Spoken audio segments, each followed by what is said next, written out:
आज का जो हमारा टॉपिक है वो है magnetic field due to current carrying straight wire. देखिए हमारे पास ये करंट कैरिंग स्ट्रेट वायर है। तो जो करंट कैरिंग वायर होती है वो मैग्नेटिक फील्ड प्रोड्यूस करती है ना। जैसे ये आपका वायर है तो वो अपने चारों तरफ ऐसे सर्कुलर मैग्नेटिक फील्ड प्रोड्यूस करेगी। तो ये जो मैग्नेटिक फील्ड की जो डायरेक्शन है वो आप राइट एंड थंब रूल से पता कर सकते हो। ठीक है, राइट एंड थंब रूल कैसे अप्लाई किया जाता है मैं कई बार बता चुका हूँ पीछे के लेक्चर में, क्लास 10th से आप ये पढ़ते हुए आ रहे हो। ठीक है, तो फिलहाल हमें क्या करना है बच्चों, ये आपका एक स्ट्रेट करंट कैरिंग वायर है और किसी पर्टिकुलर पॉइंट पे मुझे मैग्नेटिक फील्ड निकालना है। वो पॉइंट हमने यहां पे ले लिया, लेट सपोज ये पी पॉइंट है। ठीक है, अब ये पॉइंट आप कहीं पे भी ले सकते हो, यहां पे ले सकते हो, यहां पे ले सकते हो, यहां पे, इधर इधर कहीं भी ले सकते हो। लेकिन बच्चों अगर आप इस पॉइंट को यहां पे ले लेते, जैसे यहां पे ले लेते, यहां पे ले लेते, तो ये पॉइंट कहां पे लाई कर रहा है, देखो इस स्ट्रेट वायर की डायरेक्शन के ही अलोंग लाई कर रहा है। तो कोई भी पॉइंट अगर इस तरीके से लाई करता है, इसी वायर की सीधाई में अगर लाई कर रहा है, तो यहां पे मैग्नेटिक फील्ड जीरो होता है।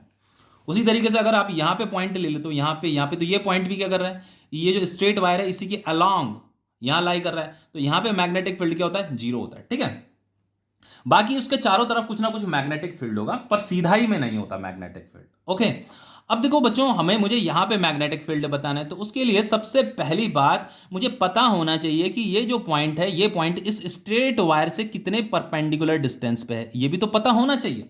ठीक है, तो लेट सपोज ये ए परपेंडिकुलर डिस्टेंस पे है, तो ये चीजें गिवन है। एक तो हमें ये गिवन है बच्चों कि इस वायर में कितना करंट फ्लो कर रहा है, आई करंट फ्लो कर रहा है, ये हमें गिवन है। और दूसरा हमें ये भी गिवन है कि ये जो पॉइंट, जिस पॉइंट पे हमें मैग्नेटिक फील्ड निकालना है, ये पॉइंट इस स्ट्रेट वायर से कितने परपेंडिकुलर डिस्टेंस पे है, ये ए परपेंडिकुलर डिस्टेंस पे, तो ये भी हमें गिवन है, लिखा ना, let P be a point at a perpendicular distance a from the straight wire. ठीक है, where magnetic field is to be determined, तो हमें यहां पे मैग्नेटिक फील्ड क्या करना है, पता करना है। अब देखिए हम क्या करेंगे, देखो बच्चों ये आपका स्ट्रेट वायर है ना, तो इसका एक एंड ये है, एक एंड ये है, तो इसे ऐसे करते हैं, यहां ज्वाइन कर देते हैं, बस इसे ऐसे ज्वाइन कर दीजिए इस तरीके से। ठीक है,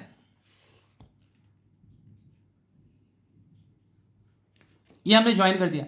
अब देखो बच्चों यहां पे एक एंगल बन रहा है, यहां पे तो इस एंगल को हम इस तरीके से मीजर करेंगे ऐसे क्लॉकवाइज, और यहां पे भी एंगल बन रहा है यहां पे, तो इस एंगल को जो हम मीजर करेंगे इस तरीके से एंटी क्लॉकवाइज मीजर करेंगे। ठीक है, तो लेट सपोज यहां पे जो एंगल बन रहा है वो बन रहा है आपका फाइव वन, यहां पे जो एंगल बन रहा है वो बन रहा है आपका फाइव टू।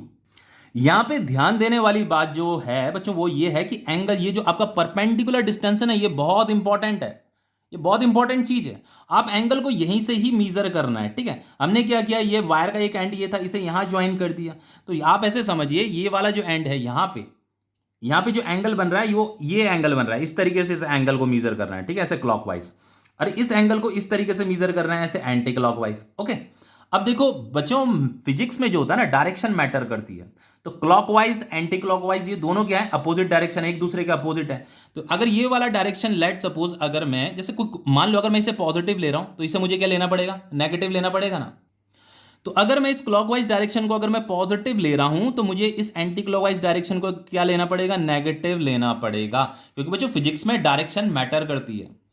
अब इसके बाद क्या करना है, अब इसके बाद हमें यहां पे एक छोटा सा एलिमेंट कंसीडर करना है, डीएल लेंथ का एलिमेंट हमने ले लिया।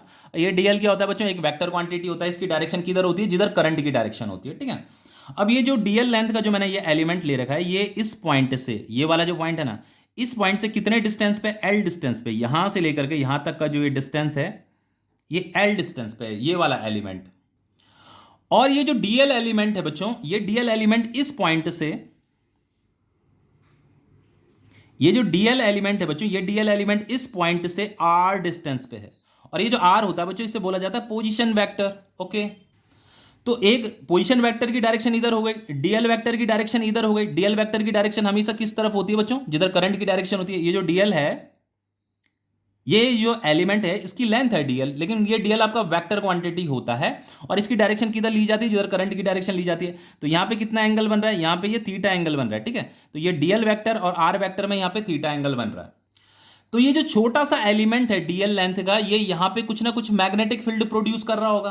तो ये जो छोटा सा एलिमेंट है, ये यहां पे इस पॉइंट पे कितना मैग्नेटिक फील्ड प्रोड्यूस कर रहा होगा, ये हमने बायट-सैवर्ट लॉ में पढ़ा था कि अकॉर्डिंग टू बायट-सैवर्ट लॉ, तो हम लिख सकते हैं बच्चों, according to Biot Savart law magnetic field dB due to current element I dl, ये आपका करंट एलिमेंट है ना, ये डीएल लेंथ का एलिमेंट है, तो ये यहाँ पे मैग्नेटिक फील्ड प्रोड्यूस कर रहा है इस पी पॉइंट पे। तो इस पी पॉइंट पे जो मैग्नेटिक फील्ड प्रोड्यूस कर रहा है वो कितनी प्रोड्यूस करेगा बच्चों, डीबी इज इक्वल टू हो जाएगा आपका mu not upon 4 pi I d l sine theta divided by r square होता है।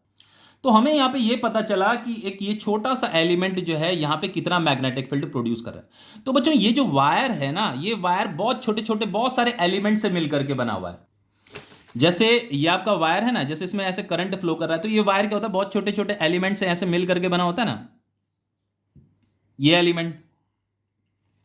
तो जैसे हमने ये डीएल लेंथ का एलिमेंट ले रखा है, तो जैसे यहाँ पे हमने ये डीएल लेंथ का एलिमेंट ले रखा था ना, वैसे ही बच्चों ये वाला एलिमेंट भी डीएल लेंथ का, ये वाला एलिमेंट भी डीएल लेंथ का, ये वाला एलिमेंट भी डीएल लेंथ का, ये वाला एलिमेंट भी डीएल लेंथ का है।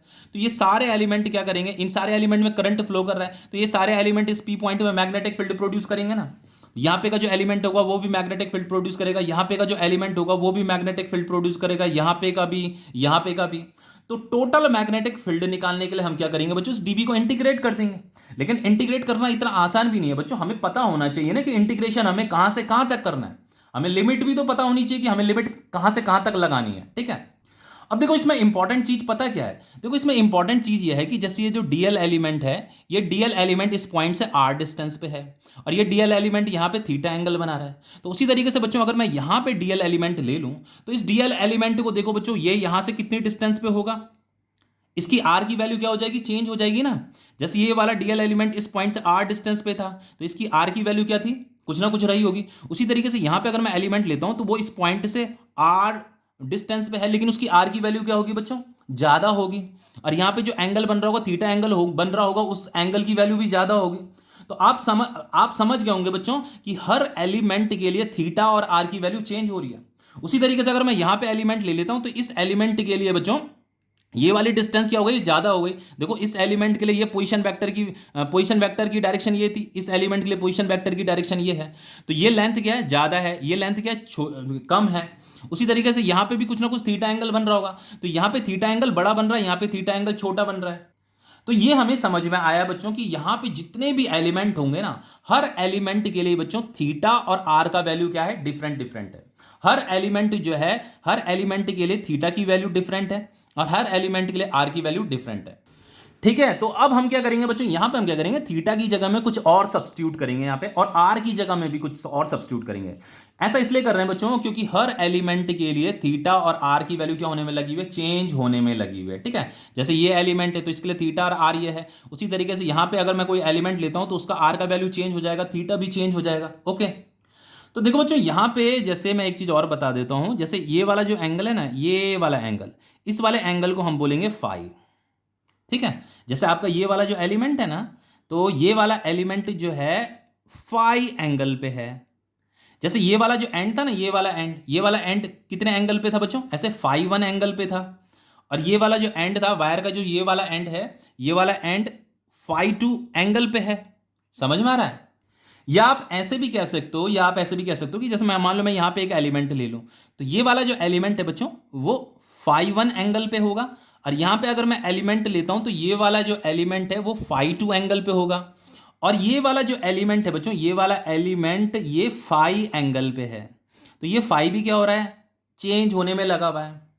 तो जब हम यहाँ पे एलिमेंट लेते रहेंगे ऐसे ऐसे लेते रहेंगे, तो ये फाई क्या होता रहेगा, बड़ा होता रहेगा, फाई बड़ा हो रहा है। फाइनली फाई कितना हो जाएगा, फाई 1 के बराबर हो जाएगा। तो ये फाई क्या हो जाएगा, फाई 1 के बराबर हो जाएगा ना फाइनली।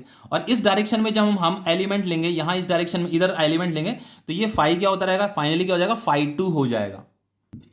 अब देखिए फाइनली हमें यह समझ में आया कि हर एलिमेंट के लिए थीटा और आर चेंज होने में लगा हुआ है। तो अब हम क्या करेंगे, देखो बच्चों, देखो अगर मैं इस राइट एंगल ट्रायंगल को देखूं, तो यहाँ पे ये आपका 90 डिग्री बन रहा है, तो ये थीटा है, ये आपका फाई है, ये वाला। तो मैं यहाँ पे लिख सकता हूँ थीटा प्लस फाई, क्या लिख सकता हूँ, थीटा प्लस फाई होगा आपका 90 डिग्री होगा ना। ये आपका राइट एंगल ट्रायंगल है, तो थीटा प्लस फाई कितना होगा, 90 डिग्री तो होगा। तो फाइनली मुझे इस थीटा की जगह में कुछ और सब्स्टिट्यूट करना है यहाँ पे, ठीक है। तो थीटा इज इक्वल टू हो जाएगा आपका 90 माइनस फाइव। तो जैसे ये साइन थीटा है ना, तो sine theta is equal to हो जाएगा आपका साइन, और थीटा की जगह में आ जाएगा आपका 90 माइनस फाइव, ठीक है, इस तरीके से। तो ये sine theta is equal to sine 90 minus five का फॉर्मूला क्या होता है, कॉस फाइव होता है, ठीक है। तो जैसे लेट सपोज ये तो आपकी इक्वेशन फर्स्ट है, ये हो गई आपकी इक्वेशन सेकंड, ठीक है। तो ये sine five is equal to cos five ना, यहां इसे पुट करेंगे। अब देखो इस आर के लिए भी मुझे कुछ और वैल्यू, यहाँ पे आर की जगह में कुछ और वैल्यू सब्स्टिट्यूट करनी है। तो देखो अभी मुझे एक और नया एक्सप्रेशन यहाँ पे लाना होगा। तो मैं क्या करूंगा यहाँ पे देखो, अगेन मैं ये एक राइट एंगल ट्रायंगल ले रहा हूं इसे, यहाँ पे ये फाई एंगल है ना, तो मैं कह सकता हूं यहाँ पे cos phi is equal to क्या होगा बच्चों, बेस अपॉन हाइपोटेन्यूज। तो ये आपका बेस है, बेस कितना है बच्चों, यहां से लेकर के यहां तक की डिस्टेंस ए है, और ये आपका हाइपोटेन्यूज है, ये कितना है, आर है। तो ये cos phi is equal to हो जाएगा ए अपॉन आर। तो फाइनली हम लिख सकते हैं आर इज इक्वल टू क्या हो जाएगा, ए अपॉन कॉस फाई। तो ये r is equal to a upon cos phi है ना, उसे हम यहां पुट कर देंगे, ठीक है। ये इक्वेशन थर्ड हो गई। देखो आर की जगह में यहाँ पे ए आ गया, कॉस फाई आ गया, तो ए तो हमें गिवन है ना यहाँ पे। देखो मैंने आपको क्या बोला था, ए ये परपेंडिकुलर डिस्टेंस हमें गिवन होगी। बच्चों अगर आपसे एग्जामिनर क्वेश्चन पूछेगा ना, तो आपको ये परपेंडिकुलर डिस्टेंस वो देगा ही देगा। वो आपसे ये पूछेगा कि किसी करंट कैरिंग वायर से ए परपेंडिकुलर डिस्टेंस पे कितना मैग्नेटिक फील्ड होता है, ठीक है। तो ये जो ए है ये आपको गिवन होता है, इसीलिए हम यहाँ पे क्या कर रहे हैं, आर की जगह में ए अपॉन कॉस फाई पुट कर रहे हैं। यहाँ पे आर की जगह में ए अपॉन कॉस फाई पुट कर रहे हैं, ठीक है। अब एक और चीज देखिए यहाँ पे, देखो यहाँ पे ये डीएल भी है। अब इस डीएल की जगह में भी हमें कुछ सब्स्टिट्यूट करना है। उसके लिए हम क्या करेंगे, अगेन हम इसे राइट एंगल ट्रायंगल को कंसीडर करेंगे, और यहाँ पे लिखेंगे हम tan phi is equal to क्या होगा, परपेंडिकुलर अपॉन बेस। तो आपका परपेंडिकुलर ये हो गया, बेस आपका ये हो गया, है ना, सॉरी परपेंडिकुलर ये हो गया, बेस आपका ये हो गया ना। तो tan phi is equal to क्या था, perpendicular upon base l upon a. तो ये हो गया आपका एल अपॉन ए। तो finally l is equal to क्या हो जाएगा आपका, ए टेन फाई। अब अगर बच्चों मैं इसे डिफ्रेंशिएट कर दूं डी बाई डी फाई, और इसे भी मैंने डिफ्रेंशिएट कर दिया डी बाई डी फाई, ठीक है। तो ये क्या हो जाएगा, ये हो जाएगा आपका d l divided by d phi is equal to, देखो यहां पे बच्चों ये ए टेन फाई है ना, तो ए तो कांस्टेंट है ना, ए तो कांस्टेंट है, तो कांस्टेंट तो बाहर आ जाएगा यहाँ पे। तो ये हो जाएगा आपका डी बाई डी फाई, ये हो गया आपका टेन फाई, ये आपका टेन फाई है, हाँ थीटा नहीं है, ये आपका फाई है। तो ये हो जाएगा आपका टेन फाई। तो फाइनली हम इसे लिख सकते हैं d l upon d phi is equal to a, और इसका जो फॉर्मूला होता है बच्चों, ये टेन फाई का जो डिफरेंशिएशन होता है वो क्या होता है, वो होता है आपका सेक स्क्वायर फाई। मैथ्स है बच्चों, ये तो मैंने मैथ्स का फॉर्मूला लगा रखा, बाकी कुछ नहीं है। तो finally d l is equal to क्या हो जाएगा आपका, ये हो जाएगा आपका ए सेक स्क्वायर फाई और ये डी फाई, ठीक है। इधर क्रॉस मल्टीप्लाई हो जाएगा ना, डी फाई।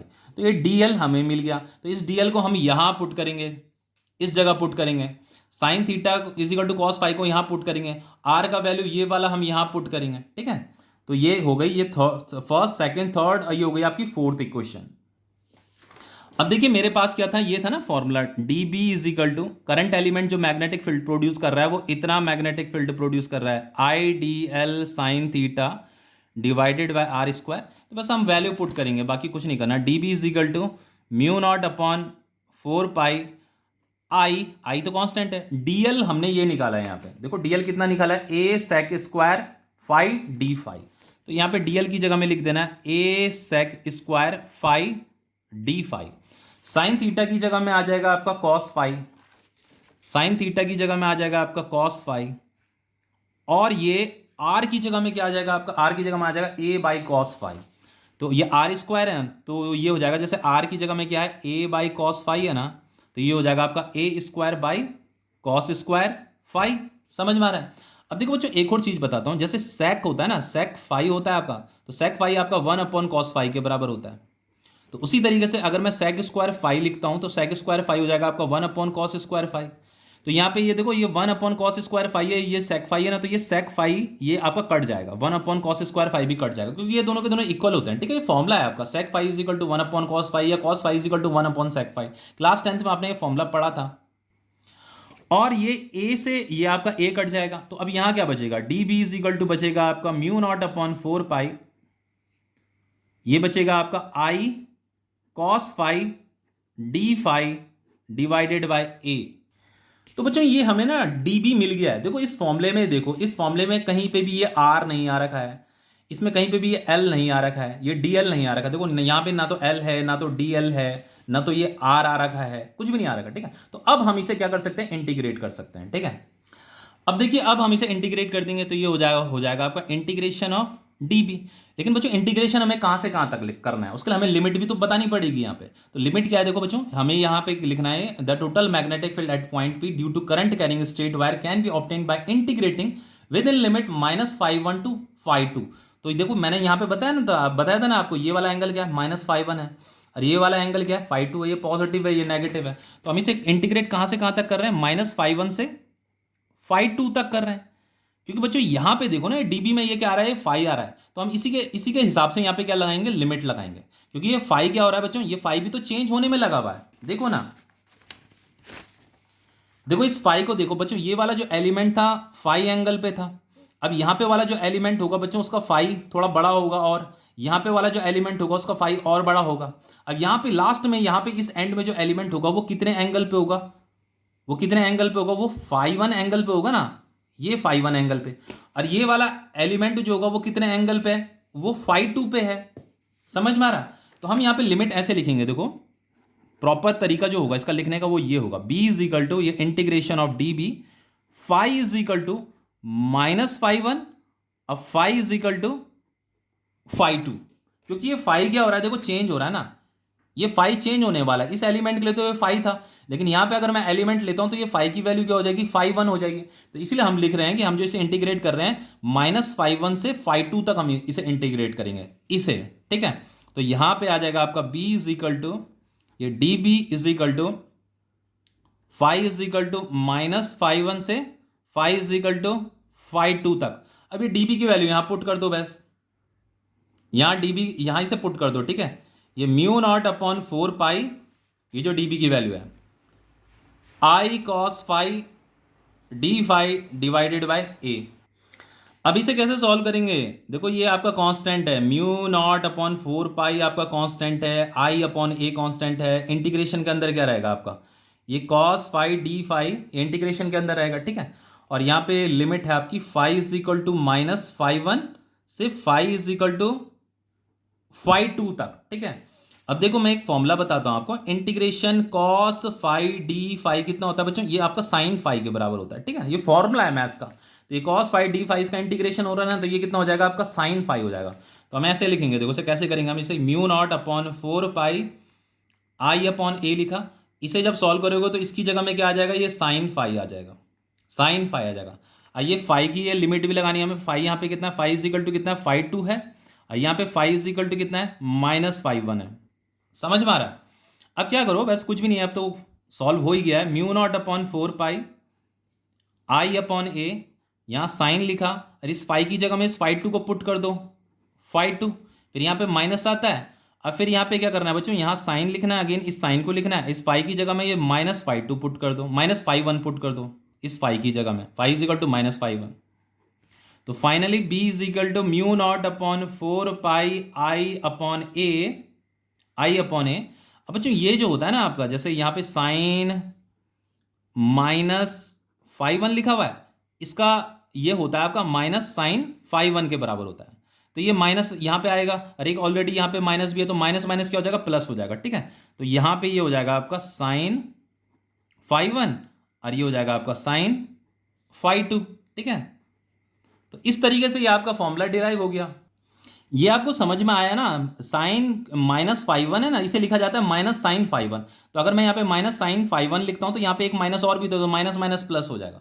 तो फाइनली हम इस फॉर्मूले को ऐसे लिख सकते हैं, देखो कैसे लिखेंगे हम फॉर्मूले को हम लिख सकते हैं μ0/4 i/a साइन φ1 प्लस साइन φ2, ठीक है। ये आपका फॉर्मूला है। अब देखो कुछ स्पेशल केसेस पढ़ लेते हैं इसके। देखिए यहाँ पे क्या है special case, when the current carrying wire A B is of infinite length and the point P lies near the centre of the conductor. वो ये कह रहा है, जैसे ये आपका एक वायर है ना, करंट कैरिंग वायर, ये आपका कंडक्टर है, लेट सपोज ये इनफाइनाइट लेंथ का है, ठीक है। ये आपका इनफाइनाइट लेंथ का है, इससे इस तरीके से आपका ये इनफाइनाइट लेंथ का है। और ये जो पॉइंट पी है बच्चों, ये पॉइंट पी बहुत क्लोज लाई कर रहा है, मतलब इसके वायर के बहुत ज्यादा क्लोज है, यहाँ पे है, ठीक है। तो इसलिए मैंने यहाँ पे दिखा रखा है, कंफ्यूज मत होना, एक्चुअल में ये बहुत ज्यादा क्लोज है इसके। यहाँ लिखा ना, and the point B lies near the centre of the conductor, तो इस कंडक्टर का सेंटर तो यहीं पे होगा, तो इसके बहुत क्लोज है। तो देन बच्चों इस वाले केस में क्या होता है कि अगर current carrying wire infinite length का है और ये पॉइंट पी अगर बहुत क्लोज लाई कर रहा है, तो देन बच्चों ये जो φ1 और ये जो φ2 है ना, ये जो φ1 और φ2 है, इसे हमें 90 डिग्री लेना पड़ता है। क्यों लेना पड़ता है, देखो बच्चों, देखो जब वायर बच्चों फाइनाइट लेंथ का था, जब मान लो वायर ऐसे फाइनाइट लेंथ का है, तो तब बच्चों ये एंगल कुछ ना कुछ एंगल बन रहा था ना यहाँ पे, ये जब हमने परपेंडिकुलर डिस्टेंस ड्रॉ की थी तो यहाँ पे कुछ एंगल बन रहा था, ठीक है। और यहाँ पे भी कुछ बन रहा था, ये φ1 बन रहा था, ये φ2 बन रहा था। लेकिन बच्चों जैसे जैसे ये आपका ये इनफाइनाइट लेंथ होता जाएगा तो देखो ये एंगल क्या हो रहा है, बड़ा हो रहा है, ये एंगल और बड़ा हो रहा है, ये एंगल और बड़ा हो रहा है। तो जैसे जैसे ये फाइनाइट लेंथ इनफाइनाइट लेंथ का होता रहेगा तो ये एंगल बड़ा होता रहेगा, बड़ा होता रहेगा, ये एंगल भी बड़ा बड़ा होता रहेगा। तो ये मैक्सिमम कितना जा सकता है बच्चों, कब तक कितना बड़ा हो सकता है, ये 90 डिग्री तक जा सकता है ऑलमोस्ट, मतलब लगभग 90 के काफी क्लोज चला जाता है ये एंगल। तो इसलिए यहाँ पे ये φ1 और φ2 को 90 डिग्री लिया जाता है। ये जो φ1 और φ2 है ना, इसे 90 डिग्री लिया जाता है। तो कभी भी अगर आपका कोई भी क्वेश्चन दे रखा है, स्ट्रेट वायर से कोई भी क्वेश्चन आता है और उस वायर को इनफाइनाइट लेंथ का अगर आपको दे रखा है तो आपको ये φ1 φ2 90 डिग्री लेना है, ठीक है। क्योंकि देखो बच्चों ये एंगल ये था ना, देखो ये एंगल बड़ा होने में लगा हुआ है, ये एंगल बड़ा होने में लगा हुआ है, जैसे जैसे इसकी लेंथ बढ़ रही है ना एंगल क्या हो रहा है, बड़ा हो रहा है। तो मैक्सिमम कितना होगा, 90 डिग्री तक होगा बस। तो देखो फॉर्मूला क्या हो जाएगा, जैसे फॉर्मूला आपका ये था ना mu naught upon 4 pi i upon ए था, ये साइन 90 हो जाएगा, ये भी साइन 90 हो जाएगा। तो साइन 90 क्या होता है, 1 होता है, और साइन 90 क्या होता है, 1 होता है। तो ये फॉर्मूला आपका बन जाएगा म्यू नॉट अपॉन 4 पाई 1 + 1 2 हो जाएगा, 2 आई अपॉन ए हो जाएगा। तो कोई भी अगर इनफाइनाइट लेंथ का कंडक्टर आपको दे रखा है और आपको किसी पर्टिकुलर पॉइंट में मैग्नेटिक फील्ड निकालना है, वो पॉइंट अगर बहुत क्लोज है तो देन बच्चों आपका जो मैग्नेटिक फील्ड का जो फॉर्मूला होगा वो ये होगा म्यू नॉट अपॉन 4 पाई 2 आई अपॉन ए। ये तो इस फॉर्मूले को लर्न कर लीजिए या इसी एक्सप्रेशन को दिमाग में रखिए, बस ये ध्यान रखना है आपको कि φ1 90 लेना है, φ2 भी 90 लेना है। अब देखिए दूसरा स्पेशल केस है, दूसरे स्पेशल केस में क्या कह रहा है, when the conductor A B is of infinite length but the point B lies near the end A. जैसे ये आपका इनफाइनाइट लेंथ का कंडक्टर है, ठीक है, तो ये आपका ए है और ये आपका यहां से मान लो ये इनफाइनाइट लेंथ का कंडक्टर है और वो जो पॉइंट पी है जहां पे आपको मैग्नेटिक फील्ड निकालना है वो नियर एंड ए, जैसे ये एंड ए है और ये आपका एंड बी हो गया, ठीक है। तो ये जो पॉइंट पी जहां पे हमने मैग्नेटिक फील्ड निकालना है वो एंड ए के नियर है, मतलब यहां पे है, मान लो इसके बहुत क्लोज है, मतलब जैसे यहां पे, ठीक है। अब हम क्या करते हैं बच्चों, सबसे पहला काम क्या होता है, देखो फॉर्मूले में देखो ये ए आता है ना, देखो फॉर्मूले में ए आता है, तो ए का मतलब क्या होता है, परपेंडिकुलर डिस्टेंस। तो सबसे पहला काम होता है हमारा परपेंडिकुलर डिस्टेंस ड्रॉ करना। तो हमें पता होना चाहिए कि ये जो जिस पॉइंट पर हमें मैग्नेटिक फील्ड निकालना है वो पॉइंट वायर से कितने परपेंडिकुलर डिस्टेंस पे है। तो ये तो हो गया आपका परपेंडिकुलर डिस्टेंस जिसे हम ए बोलते हैं, ठीक है। अब ये देखो बच्चों ये तो आपका इनफाइनाइट लेंथ है, तो ये वाला एंगल कितना हो जाएगा, ये वाला एंगल कितना हो जाएगा बताओ, ये वाला एंगल हो जाएगा 90 डिग्री, होगा कि नहीं होगा। और ये दूसरा वाला एंगल कितना हो जाएगा, 0। जैसे मान लो ये वाला एंगल, ये जो φ1 एंगल है, φ1 एंगल कितना हो जाएगा, 90 डिग्री हो जाएगा, क्योंकि आपका इनफाइनाइट लेंथ का वायर है ना। लेकिन बच्चों यहाँ पे का कोई एंगल, यहाँ पे का एंगल क्या, जो φ2 होगा, φ2 क्या हो जाएगा, 0 हो जाएगा, क्योंकि ये जो पॉइंट P है, ये जो वायर का जो एंड है ना, ये इसी के सामने लाई कर रहा है, इसलिए φ2 क्या हो जाएगा, 0 डिग्री हो जाएगा। तो हमारा फॉर्मूला क्या है, हमारा फॉर्मूला ये था ना mu naught upon 4 pi i upon a. यहां पे क्या था आपका साइन φ1 प्लस साइन φ2 था। तो बस एक φ1 को आपको 90 डिग्री लेना है, एक को 0 डिग्री लेना है बस। एक हो गया आपका साइन 90 डिग्री, एक हो गया आपका साइन 0 डिग्री। साइन 0 डिग्री की वैल्यू क्या होती है, 0 होती है। साइन 90 डिग्री की वैल्यू क्या होती है, 1 होती है। तो फाइनली ये हो जाएगा आपका mu not upon 4 pi i upon ए हो जाएगा। समझ में आ रहा है। अब देखिए एक और केस ये हो सकता है आपका, थर्ड केस ये हो सकता है आपका, जैसे मान लो ये एक वायर है, फाइनाइट लेंथ का वायर है, इनफाइनाइट लेंथ का वायर नहीं है, एक फाइनाइट लेंथ का वायर है, और यहां पे हमें ये ए परपेंडिकुलर डिस्टेंस पे यहां पे हमें मैग्नेटिक फील्ड निकालना है इस पी पॉइंट पे, ठीक है। ये फाइनाइट लेंथ का है और यहां पे कितना एंगल बन रहा है, 30 डिग्री का एंगल बन रहा है। तो बच्चों इस देखो इसका एक एंड तो यहाँ पे ये 30 डिग्री का एंगल बना रहा है, लेकिन दूसरा एंड यहाँ पे ये जो वायर का दूसरा एंड ये है, एक एंड वायर का ये है, एक एंड ये है, तो ये वाला एंड तो यहाँ पे 0 डिग्री का एंगल बनाएगा, लेकिन ये दूसरा वाला एंड, हमेशा याद रखना जब भी हम एंगल जो मीजर करते हैं ना, इस वाली परपेंडिकुलर डिस्टेंस से मीजर करते हैं। देखो मैं ये आपको शुरू से बताते हुए आया हूँ बच्चों, कंफ्यूजन नहीं होना चाहिए बिल्कुल भी। देखो ये जो परपेंडिकुलर डिस्टेंस होती है बहुत इंपॉर्टेंट होती है, यहीं से आपको एंगल मीजर करना होता है, ऐसे और ऐसे, ठीक है। तो देखो ये परपेंडिकुलर डिस्टेंस है, तो यहां से ये जो वायर का जो एक एंड है यहां हमने एंगल मीजर किया, अब दूसरे एंड तो यहीं पे ही है ना, तो यहाँ पे का एंगल क्या हो जाएगा, 0 हो जाएगा। मतलब एक एंगल तो बन रहा है आपका 30 डिग्री और एक एंगल क्या बन रहा है आपका 0 डिग्री, ये आपका फाइनाइट लेंथ का है, ठीक है। तो यहाँ पे देखो क्या हो जाएगा, आपका फॉर्मूला है हमारा मैग्नेटिक फील्ड निकालना है इस पॉइंट पे, तो फॉर्मूला हमारा mu naught upon 4 pi i upon A.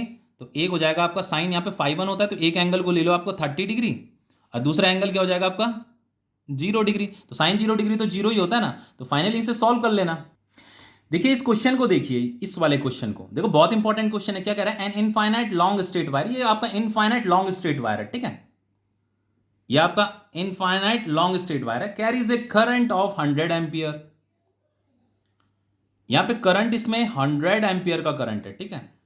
Eight what distance from the conductor is the magnetic field caused by the current equal to इतना। ये आपका मैग्नेटिक फील्ड दे रखा है, तो ये मैग्नेटिक फील्ड प्रोड्यूस कर रहा होगा, इतना मैग्नेटिक फील्ड ये प्रोड्यूस कर रहा है।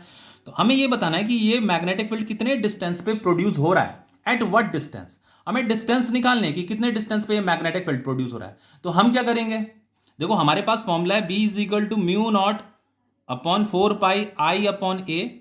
यहां पे साइन फाइव वन होता है plus sine five one plus five two होता है ना। तो बच्चों ये तो इनफाइनाइट लॉन्ग वायर है, तो ये फाइव वन फाइव टू क्या हो जाएगा, 90 डिग्री हो जाएगा। तो ये हो जाएगा आपका mu not upon 4 pi i upon A. Sign 91 होता है, साइन 91 होता है, 1 प्लस 1 क्या हो जाएगा, 2 हो जाएगा। तो यहाँ पे ये 2 आ जाएगा, ठीक है।